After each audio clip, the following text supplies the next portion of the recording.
question. How many elections around the world does Elon Musk get to try to meddle with before we start to have a serious conversation about the implications of the world's richest man, who owns and controls one of the world's largest social media platforms, deciding he should use this influence to throw his weight behind his political favorite and viciously and falsely attack his rivals? In case you aren't as addicted to the internet and the news as I am, let me break down for you what Elon Musk has been up to. Now, you probably know that in the United States, he came out hard for Trump.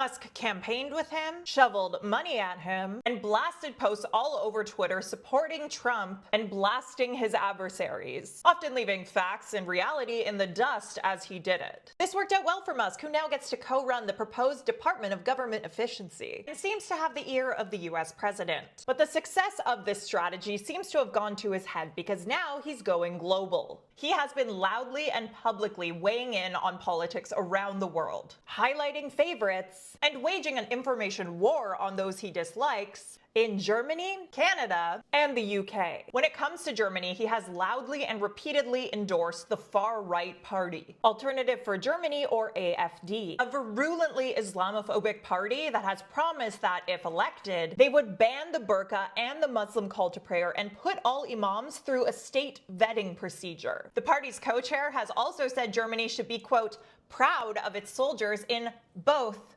world wars. Both. Mind you, this is the same political party whose representative, in a recent Twitter space with Elon Musk that is currently pinned to the top of his profile that has 211.9 million followers, had the audacity to compare the media and German politicians' treatment of AfD to this guy's treatment of pro-Jewish voices in the 1930s. This is like someone saying publicly that they're a Samantha when you know they are the most Charlotte that anyone has ever been.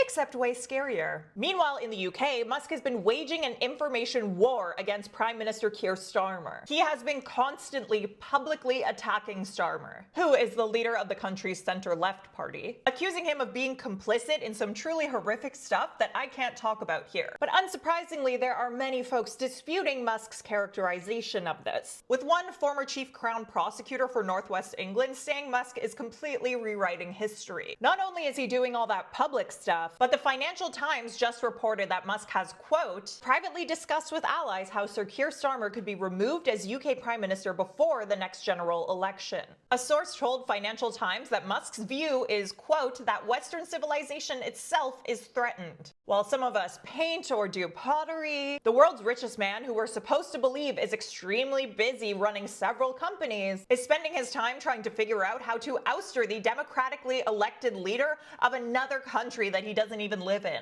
Meanwhile, Musk has also been dipping his toes into Canadian politics. The world's richest man has made it clear that Poilievre is his favorite, so take from that what you will. He regularly sings his praises, amplifies Poilievre's talking points to his massive audience, and has cheered on Poilievre's attacks on the media, calling one particularly gross incident a quote-unquote masterpiece. He also shared Jordan Peterson's interview with Pierre Poilievre, calling it great, and Peterson had captioned this, Canada's next Prime Minister. Meanwhile, he has attacked Trudeau repeatedly, saying last month that Trudeau is an insufferable tool and won't be in power much longer, and after Trudeau resigned, adding, as I was saying. He also mockingly referenced Trump calling Trudeau Governor of Canada, and called him a girl?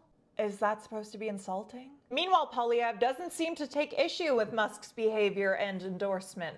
When asked about it, he said his son wants to go to Mars, and also added this. It'd be nice if we could convince Mr. Musk to open some of his factories here in Canada and create some jobs, high-paying jobs for our people.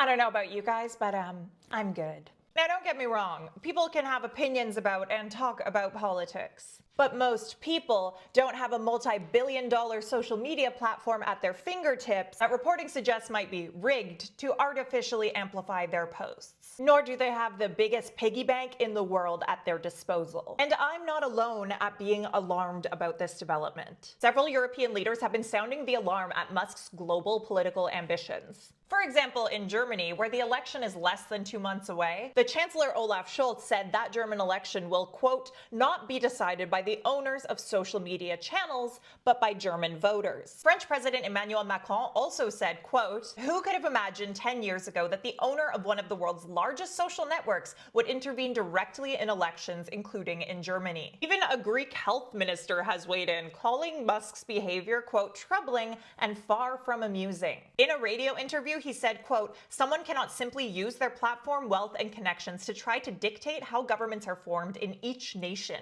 This is becoming increasingly dangerous." So yeah, it's probably time to not only pay attention, but do something about this. Because let's be real, anyone who hoards this much money while people are starving in the world probably isn't seemingly trying to tip the scales on elections around the world with the people's best interests as close to the front of his mind as his own pockets are. What do you think of all this?